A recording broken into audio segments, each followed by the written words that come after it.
Hello दोस्तों, हमारे YouTube channel में आपका स्वागत है। शिक्षा विभाग से जुड़ी हुई कोई भी जानकारी होती है तो हम आप तक सबसे पहले पहुंचाने का प्रयास करते हैं। विभाग करना क्या चाहता है, कभी कहता है कि हम सेकंड काउंसलिंग करवाएंगे और कभी कहता है कि नहीं करवाएंगे। तो अभ्यर्थियों के इसी प्रकार से कमेंट आ रहे हैं। देखिए, हमने रिप्लाई भी किया है। सभी अभ्यर्थियों में एक दुविधा की स्थिति बनी है कि उन्हें कुछ समझ में नहीं आता है। कभी विभाग बोलता है कि पूरक चयन परीक्षा होगी, कभी विभाग बोलता है कि सेकंड काउंसलिंग होगी, इंतज़ार कीजिए। अब समझ में नहीं आता और प्लीज़ रिप्लाई कीजिए कि क्या करना चाहिए। तो देखिए, रिप्लाई तो हमने दे दिया, लेकिन यहाँ पर ये अभ्यर्थियों का कहना बिल्कुल सही है। कहीं ना कहीं देखिए, कभी अभ्यर्थी जाते हैं, विभाग आयुक्त या उनके अधिकारी क्या बोलते हैं कि सेकंड काउंसलिंग नहीं होगी, हाई कोर्ट ने रोक लगा दी है। अब कभी कभी अभ्यर्थी जाते हैं और उनसे क्या बोल देते हैं कि सेकंड काउंसलिंग होगी, अगर हाई कोर्ट की रोक हट जाती है तो हमें तो कोई दिक्कत नहीं है, हम सेकंड काउंसलिंग करवा देंगे। अब कभी कभी क्या करते हैं, अब आयुक्त खुद भी ऐसा बोल देती हैं कि हम तो सेकंड काउंसलिंग करवाना चाहते हैं लेकिन हाई कोर्ट की रोक है। लेकिन रोक, एक बात बताए, विभाग रोक किसके कारण से लगी? विभाग के कारण से लगी, ना कि अभ्यर्थियों के कारण से। अगर विभाग का प्रोसीजर शुरू से सही रहता तो रोक ना लगती। अब ये भी बिल्कुल सही है कि स्पष्ट बात हम बोल रहे हैं कि विभाग तो पूरक चयन परीक्षा बिल्कुल करवाना नहीं चाहता है। क्यों? क्योंकि विभाग जो भी ये अभ्यर्थी हैं जिन्हें हाई कोर्ट ने परमिशन दी है, कहीं ना कहीं उन्हें निकाल कर वो अगली भर्ती, आगामी भर्ती में उन्हें वरीयता देगा, यानी 3 आयु सीमा में 3 वर्ष की छूट देगा। लेकिन अभी उनके लिए वो विभाग कुछ नहीं करना चाहता। लेकिन हाई कोर्ट का एक प्रेशर है, लेकिन हाई कोर्ट की कभी तो विभाग ने सुनी नहीं, ये भी बात सही है। अब लेकिन विभाग तो पूरक चयन परीक्षा करवाना नहीं चाहता। साथ में देखिए, जब जैसे विभाग बोलता है कि हम सेकंड काउंसलिंग करवाना चाहते हैं, अगर विभाग को सेकंड काउंसलिंग करवाना होती तो विभाग कब का इनके लिए नोटिफिकेशन निकाल देता और हाई कोर्ट की रोक हट जाती, इनका नोटिफिकेशन रिलीज़ हो जाता और आपके लिए सेकंड काउंसलिंग के रास्ते खुल जाते। अब दूसरी बात, अभ्यर्थी बोल रहे हैं कि हम क्या करें, पढ़ाई करें, सेकंड काउंसलिंग का इंतज़ार करें। तो सबसे पहले हम आपको यही सजेशन देना चाहते हैं कि सबसे पहले पूरे अभ्यर्थी इकट्ठे होकर एक आंदोलन कीजिए। इससे क्या होगा, जैसे विभाग ने एक जो रणनीति अपना रखी है, कभी किसी से बोल दिया कि नहीं अब कुछ नहीं हो सकता, आप घर जाइए, अब भर्ती समाप्त हो चुकी है।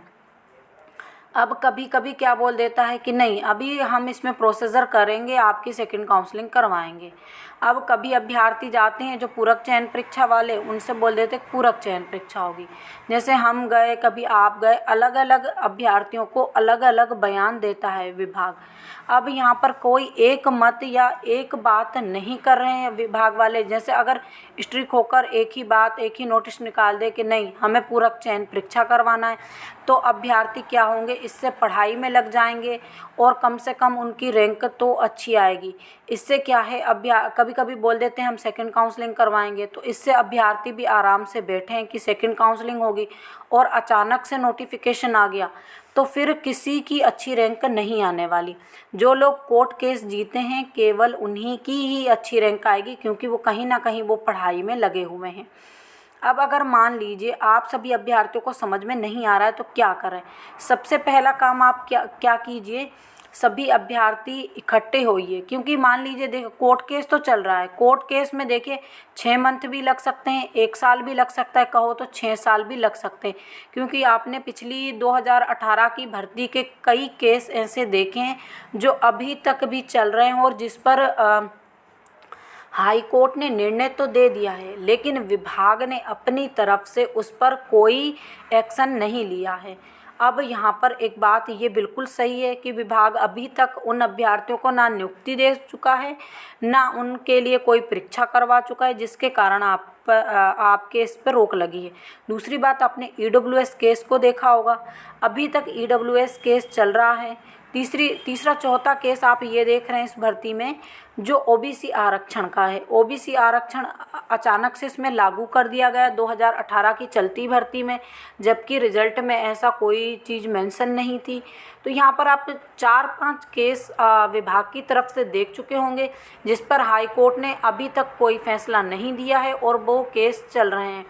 तो देखिए, सेकंड काउंसलिंग के लिए अदालत में चल रहे केस में टाइम लग सकता है, हमने शुरू से ही आपको बोला है, लेकिन एक बात है, उस पर निर्णय आपके पक्ष में ही आएगा। लेकिन अब उसके निर्णय के इंतज़ार में आप बैठे तो नहीं रहेंगे। तो देखिए, ये प्रोसीजर आपका 2 साल में भी हो सकता है, 3 साल, 4 साल, 1 साल, 6 महीने, कुछ भी हो सकता है इसमें। इस हाई कोर्ट के प्रोसीजर को लंबा भी खींचा जा सकता है, क्योंकि ये पूरा डीपीआई पे डिपेंड करता है। अब दूसरी बात, अगर आपको हाल फिलहाल जो विभाग है आपको गुमराह कर रहा है, कभी बोलते हम काउंसलिंग करवाएंगे, कभी बोलते हम नहीं करवाएंगे, अगर वो उस पर आप लोगों को सटीक जवाब चाहिए, तो आप लोगों को क्या करना चाहिए? सबसे पहले आप लोगों को एकत्रित होकर एक आंदोलन करना चाहिए। और आंदोलन कहाँ पर करना चाहिए? ना कि नीलम पार्क, ना अम्बेडकर पार्क, कहीं पर नहीं करना चाहिए। आपको आंदोलन करना चाहिए डीपीआई के सामने। ये हम आपको स्पष्ट बता रहे हैं, और क्यों बता रहे हैं ये भी समझ लीजिए इसमें। देखिए, वीडियो चाहे लंबी हो, लेकिन पूरी सुनिएगा, पूरी आपके काम की है। जो आप लोगों को चीज़ें समझ में नहीं आ रही, वो बिल्कुल समझ में आएंगी। आपको आंदोलन कहीं नहीं करना है, आंदोलन आपको डीपीआई के बाहर करना है। इससे क्या होगा, डीपीआई वाले जो हैं वो परेशान होंगे, आयुक्त होंगे, अपना ज्ञापन सौंपिए कि सेकंड काउंसलिंग करवाइए। तो डीपीआई आयुक्त जो भी उनके मन में होगा, क्योंकि अभ्यर्थी अधिक संख्या में होंगे, तो एक सटीक और लिखित जवाब उनको देना पड़ेगा। अगर उनको पूरक चयन परीक्षा करवाना है, तो वो बोलेंगी कि हम पूरक चयन परीक्षा करवा रहे हैं, आप घर जाकर तैयारी कीजिए।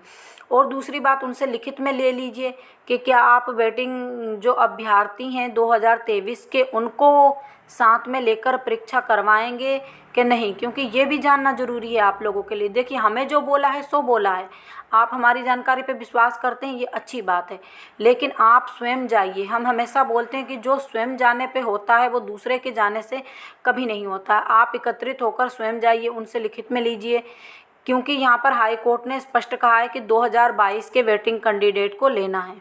अगर विभाग आप सभी लोगों को लेकर अगर पूरक चयन परीक्षा करवाना चाहता है, तो पूरक चयन परीक्षा की तैयारी में लग जाइए, क्योंकि फिर क्या है, पद कम होंगे, फिर क्या होगा, वही स्थिति होगी, आप लोगों की फिर ठीक से अच्छे अंक आएंगे नहीं। जैसा कि अभी आप अच्छी वेटिंग में हैं, तो फिर हो सकता है आप पिछड़ जाएं। एक बात ये रहेगी। दूसरी बात क्या रहेगी, अगर विभाग पूरक चयन परीक्षा की जानकारी नहीं देता है और बोलता है हाँ ठीक है सेकंड काउंसलिंग करवाएंगे, तो फिर आपको क्या करना है, सेकंड काउंसलिंग के लिए विभाग के पीछे पड़ जाना है और समय समय पर आंदोलन कीजिए, पदवृद्धि के लिए आंदोलन कीजिए।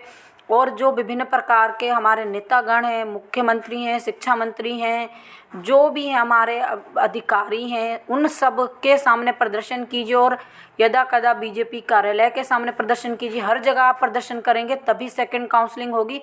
दोनों ऑप्शन हमने आपको बता दिए हैं, इससे आपकी पूरी स्थिति जो होगी स्पष्ट होगी। लेकिन वहाँ पर कंडीशन क्या रहेगी, अधिक से अधिक अभ्यर्थी जाएंगे, तभी ये कंडीशन आपकी क्लियर होगी कि जो विभाग कभी किसी अभ्यर्थी को कुछ बोल देता है, कभी कुछ बोल देता है, इससे क्या होगा, एक सटीक जवाब पूरे अभ्यर्थियों को मिलेगा। और आपकी अगर पूरक चयन परीक्षा की तैयारी करना है तो वो अच्छे से होगी, और अगर सेकंड काउंसलिंग होना है तो फिर उसके पीछे पढ़ना है और वो भी अच्छे से पढ़ना है। तो दोनों स्थितियां आपको आंदोलन के माध्यम से ही अगर आप आंदोलन करते हैं तो दोनों स्थितियों में से कोई भी स्थिति है वो विभाग स्पष्ट करेगा। और अगर आप घर बैठे रहेंगे तो ना आप अच्छे से पढ़ाई करेंगे, ना फिर आप सेकंड काउंसलिंग के लिए लगेंगे। अगर मान लीजिए अचानक से नोटिफिकेशन आता है तो आप कुछ नहीं कर पाएंगे। आप जाएंगे विभाग से कहेंगे तो विभाग कहेंगे हम क्या करें, हमने तो पहले ही बोला था, हमने तो एक्स पे डाल दिया था, हमने इस पे डाल दिया था, उस पे डाल दिया था, हमने तो पहले ही घोषणा कर दी थी, आपको तैयारी करना थी, उसमें आप कुछ नहीं कर पाएंगे। और अगर आपको सेकंड काउंसलिंग विभाग जैसे करवाता है तो फिर आप वो भी स्थिति स्पष्ट हो जाएगी, फिर आपको रुकना है नहीं रुकना है ये भी आपको स्पष्ट हो जाएगा।